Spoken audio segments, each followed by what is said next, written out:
Howdee-haie, lovely people. So that was a little bit creepy actually, sorry. Hi, hello, how are you? Today I'm going to be doing a kind of mashup video. I'm going to be showing you all of my science books, yay, that I got for free at uni because unfortunately someone couldn't afford to take them with them to their new house or something, so they just chucked these books at us and said, here, pick what you want. So it might be boring to some people, I do apologise. I don't really know what everything's about, but it's science and they're like good for assignments and stuff, so yeah, I thought I'd share the sort of things that I sometimes have to read and sometimes want to read. As well as that, I am throwing in a couple of reviews for the books that I read during April. It's really not that much, so, and they didn't really warrant their own book reviews, if that makes sense, so I thought I'd mix it with another kind of video just to bulk up the video a little bit. That may have been a bad idea and possibly can create a really long video, but I don't know, it makes sense to me. Let's jump in with the books that I picked up. So I don't think I've actually bought any books during April, but I've got all these science books, as I mentioned. Basically, I was in my wildlife class and the guy just handed out a box of books and said, look, pick up what you want. There's scientific journals, scientific magazines. This person just can't take them with her to a new house and she wants you to have them. I felt bad for not paying, really, but I think a lot of these come free when you subscribe to certain like charities and organisations and stuff in the science industry. So I have quite a plethora of books. I never know if I say that word correctly, but I love it. It's such a good word. Yeah. Here I have the Essex Naturalist Journal of the Essex Field Club. I don't know who this is by. It might just be published by, I guess, the Essex Field Club or whatever, or I don't know. I really don't know things, but this is kind of like a journal thing, as it says in the title. And let's see what's it going to be about. Oh, okay, interesting. It's got pictures. I like pictures and owls. That helps to make the science digestible. But then there's also graphs and that, and I hate graphs, but you know, it's got to be done. This includes a report of the Essex Field Club, independent examiner's report. It talks about bats in Essex, it talks about Essex butterflies, any like kind of wildlife, that sort of stuff, about Essex pretty much, which is my local area. So yeah, interesting stuff. And then I think the rest here are pretty much some kind of magazine article thing. So this one here is the environment, and this is from, I know some of these are like a little bit outdated, but it still makes good referencing material. But anyway, this is from July-August 2016 and it's volume 21, and this one seems to be all about climate change, water scarcity, art as environmental exploration, which sounds really interesting because I do like a bit of art as well. The next one here is the Bulletin, which I believe I've heard of. It sounds familiar. Honestly, I picked this one up because there was loads of this like journal or magazine or whatever, but this one had a jellyfish on it and I thought it was very pretty. So this one says your magazine from the British Ecological Society. I'm assuming it's talking more about ecology and stuff like that. Yeah, definitely. So yeah, shaping your society, getting involved, very interesting stuff. So, well, to me at least, there's that. And then here I have a magazine called Nature's Home. So this one is from autumn 2016. I guess this one is more like a seasonal released one, so every season. And this is the RSPB magazine. So what sort of stuff they've got? This one is called Wild Islands apparently. And yeah, it's got an eagle on the front, which is cool. Treasure Islands. Oh, these look so exciting. Oh, look at this. This little picture. How interesting. I wonder what that's about. What does that say? Beachcombers. Okay. Interesting. I think I'm going to enjoy these guys. Something to flick through. I'm not really much of a magazine person, but I'm trying to get more into them because they're easily digestible, but oftentimes they're packed with a lot of information. Obviously, you know, magazines such as this, not just like the odd OK magazine or whatever. And this one's called Water and Environment Journal, promoting sustainable solutions. I'm always interested in sustainability of things, so this might be interesting, but I reckon it's going to be a difficult read because it's literally like that kind of text, you know what I mean, like really dense. Even though it's really small, I think this is going to be a bit of a chore to get through, but again, it's information that could possibly, you know, improve my knowledge of stuff. This one is the environment. I'm really excited, by the way, because things are going on, right? Basically, I've just come back from an interview, which I think went quite alright. I've been promised some trial dates after my exams, which is exciting. And also today I'm waiting for my nephew to be born, so I hope that's all going okay. I'm really excited. I couldn't even finish that word, I just said excited. So I'm a little bit preppy, and by the way, you might have some disturbances in terms of noise and stuff because my brother and his girlfriend and soon to be baby do live with us. So yeah, I don't know if I've already mentioned that before, but yeah, you might hear some baby cries and stuff. I don't know how long they're going to stay with us until they move out, but anyway. Then I've got, have I already mentioned the Environment magazine? I don't know, but I've got 2 Environment magazines here. This one is from March 2016, and it's volume 21. It's about marine protection, and there's a little Finding Nemo on the front. I recently watched Finding Dory, which you'll hear all about in my movie wrap up. Hello, Vera.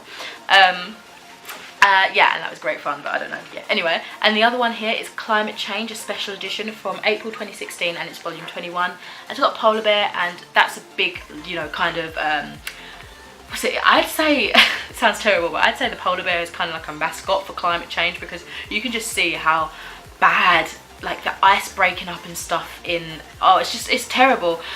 I think that's just one of the main aspects you can really see that climate change is happening. Do you know what I mean? Like, global warming is happening. So I think it's good that they went with the polar bear. Hopefully it, you know, captures the interest of people and you're like, oh gosh, let's see what's happening. Yeah, I'm rambling now. And then we've got Nature, oh, how do you say that? Natura 2000, and this is number 35 from January 2014, so it's slightly older. And this one is about protecting native wildlife from invasive alien I can't say it. Protecting native wildlife from invasive alien species. And on there they've got the red squirrel, because I always get these mixed up, but the grey squirrel is native to England, or is it the red squirrel? I think it's the grey squirrel is native to England. But the red squirrel, like, run it out. It was like, it ate everything basically and left no food and stuff, if I've got the squirrels the right way around. So yeah, it makes sense that it's on the front cover. And this one is absolutely tiny. I mean, it's even got information all on the back where you'd usually see like a blurb or something, but it just keeps on going. How interesting. Because I don't know much about different invasive species, like in terms of actual animals, but I know generally what they can do to the native species and stuff like that, so that'll be interesting. And then the last one, I've got 2 in practice like journal magazine things. This one here is issue 95 from March 2017, and this is Rewilding and Species Reintroductions, which I think is going to be really helpful, because although this seems to be more global, I'm interested in getting into wildlife rehabilitation, but more on a native species kind of aspect. So, you know, like foxes and hedgehogs and bats and stuff like that get injured, fixing them up and then releasing them back into their natural habitat. That's what I'm interested in. That was a really long sentence, and this sounds like it's going to cater to that sort of knowledge a little bit, so be interesting to see that. Yeah, it looks pretty cool actually. Cool. And then the last one here, again, another In Practice magazine. The In Practice magazines say that they're the bulletin of the Chartered Institute of Ecology and Environmental Management, if you're interested. And this one says Reconnecting People and Nature, and I've always had some sort of passion of kind of pushing nature onto others. I like going out for walks and just looking around, even if I don't know what specific thing is. It's good to see that and kind of lock that in your mental key, I suppose. So yeah, and I think a good way of getting people involved is getting children involved, because they're more impressionable and more eager to learn, I think. So this, I think, would be a good read too. So that's all in terms of sciencey stuff that I've got to show you. Let's get on to my reviews for the books that I read in April. Now, in saying that, I have a few days left of the month when I'm filming this, but the one I'm reading at the moment that I'm focusing on is kind of slow going. It's another kind of sciencey uni book, so I don't think I'm going to finish that by the time this is uploaded, but if I have, I'll either mention it somewhere or I'll just carry it on and talk about it in next month's wrap up. So let's get on to business. Isn't that a Mulan song? I haven't seen that in years. The first thing that I finished is Open, a toolkit for how magic and messed up life can be by Gemma Carney. I don't know how to pronounce your last name, I'm so sorry. She commented on and been liking my relevant posts on Instagram, and she's so lovely. When I posted that I made a review, she's like, where can I find it? And I was like, you can find it here. So yeah, she seems really cool. And this is basically like I'd say like a self-help book, which has got everything that you'll ever need to know sort of thing. Like some of the things I'll list off from the contents. just so you can get an idea. So it's got sections split up into your heart, your mind, your body and soul, and your world and your future. And it includes things like heartbreak, depression, self-harm, periods, exercise, politics, our natural world, volunteering. It's got everything. And I think who describes it? Someone describes it, or the blurb describes it as being like your best friend in book form. It's just like your big sister sort of thing, you know. It guides you, and I really kind of needed this when I picked it up. You know, I still am kind of in a funk in terms of how I'm feeling inside, but this did help take a weight off of my shoulders a little bit. So I gave this a 4.5 out of 5 stars. There are only kind of like 2 reasons why I didn't really give this a full 5 stars. I mean, the main reason is, although Gemma seemed to go above and beyond to make this readable for all ages, so it could, you know, target anybody and everybody that was feeling a certain way, I still felt like there were bits that were definitely targeted towards a younger audience. For example, I mean, like the bits on like periods and stuff like that. Like, I know all that sort of information. I mean, it did school me on some things that I didn't know, but there was just things like that where the tone would change a little bit and I'd be like, oh, I'm not really interested in this at the moment because I already know, I've already experienced and been through that. So that's one reason, which, I mean, isn't really a drawback, but it kind of depends on your personal age, experience, that sort of stuff. So it might not be an issue to someone else, you know. And the second reason was that, yes, this does cover a broad spectrum of topics, but I feel like they're not equally shown love, if you know what I mean. Like, some sections have quite a bit into it, like it feels like a proper book you're reading, quite intense, whilst others do feel more like magazine articles, just quick like segments on something. I feel like if you're gonna try and reach out to a lot of different topics, you kind of got to give them the same amount of same amount of time. Do you know what I mean? I don't know, it was just how I was feeling. It's just kind of some of my thoughts going on in my head, I guess. I do love how interactive that is. I do think, again, that might be aimed at a younger audience, but to be honest, it was fun for me. I personally don't tend to like deface my books. I don't draw in them, I don't write in them and stuff like that, but there was a word search that I did complete. No, granted, I did do it in pencil, so it's not going to scar it for life, but it was fun, and it even got me involved, someone that doesn't like ruin their books in any way. So I did like that it was interactive. The illustrations are really fun and cute. Like, they're just like little sketchy things, you know, just random little drawings and doodles. That makes it fun to read. It's got bursts of colours like everywhere, you know. The layout is really easily readable. The topics are so diverse, and you know, it's going to appeal to anybody and everyone, I reckon. I really do like how this included a lot of interviews, and a lot of them were from like strong women, like of power sort of thing, you know, that have made their own businesses, that are in a high standing, that have just done something for themselves. I like that it's promoting that in people, you know, and it's getting the drive going to, you know, be the best you can be, which was really inspiring, actually. There was a collaboration where a woman called Caroline, is it Caroline? Yeah, Caroline Rothstein did a poem for the book exclusively, and it's called Free, I believe. So powerful. If you like have a chance to pick this up or whatever, quickly skip to that page and just read that. It's amazing. It's really, really good. I like that we had a closure on Gemma writing to herself as writing to her 14-year-old self. I thought that was quite inspiring as well. Kind of added a roundup, I guess, of all the topics in the book. It concluded it quite nicely, and it was just a nice little personal touch, you know. Overall, totally recommend this book to anybody and anyone. It might have some advice that you would greatly need and appreciate. I know it had some for me, and yeah, great book. Really, really happy with it. Okay, and then I had 2 World Book Day books that I decided to finally get around and reading, and the first one I'm going to talk about is Island by David Almond. So tiny, they're so cute. This is really pretty. It matches my shirt. Whilst the second one matches the other book. Oh, look at this, look at this. Whoa, look what's going on. I don't know what's going on. Okay, back to that review. So this is described to be a coming of age story set in the island of Lindisfarne, which I really don't know where that is. I'm following 16-year-old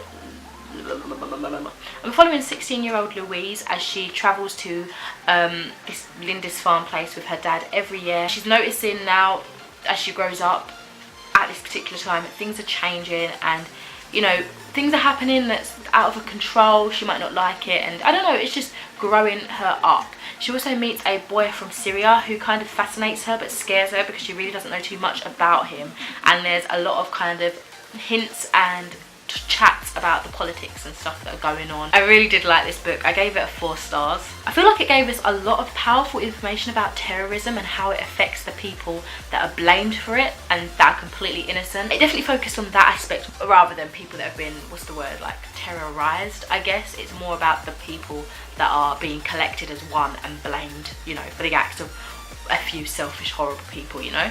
I do think the main story kind of feels like a backdrop in comparison to the power of the other bits going on. I mean, the main story really is that Louise's mother died recently, or a few years ago I think, and that Lindisfarne was her favourite place, so that's why her dad and her keep going there every year, just to kind of relive the magic of her mum's like spirit, you know.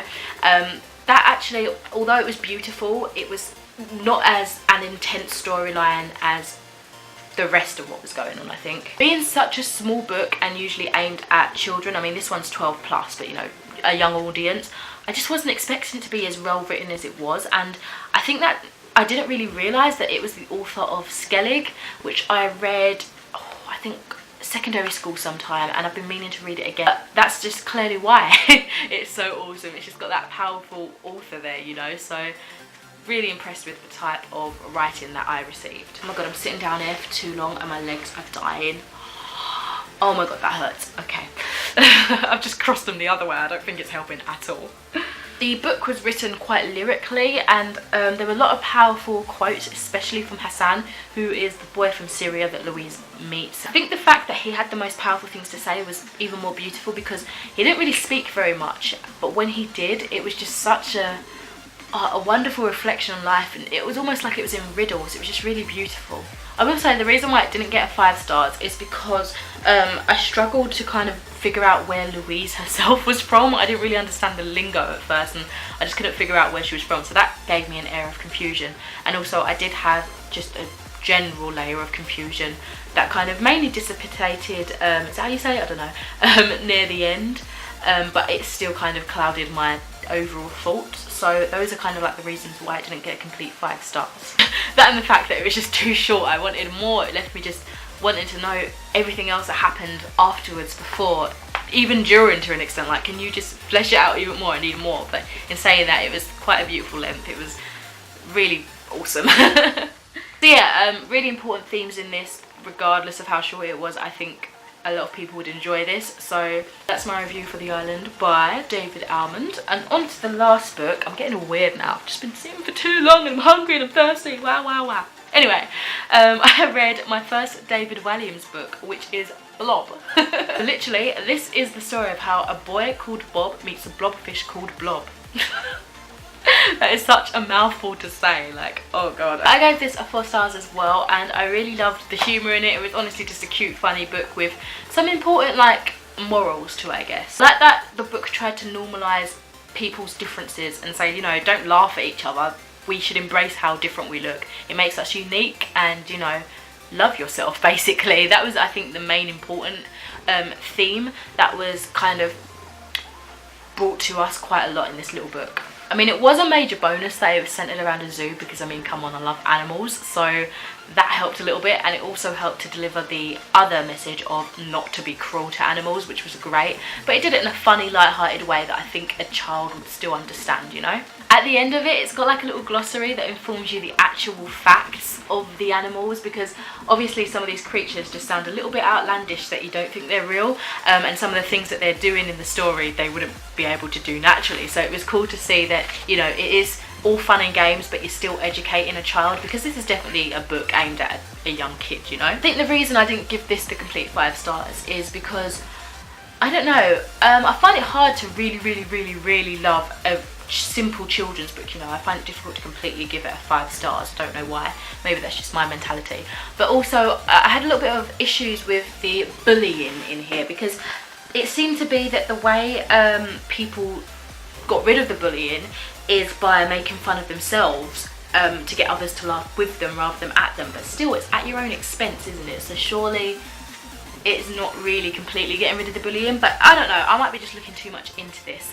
I did really enjoy this. I think I would love to pick up some more of David Walliams' books, because I think a lot of people do compare him as, you know, the next Roald Dahl, which from just reading this one and just the way it's designed and the way it's written, I can totally see that as well, but it's definitely more modernised, you know.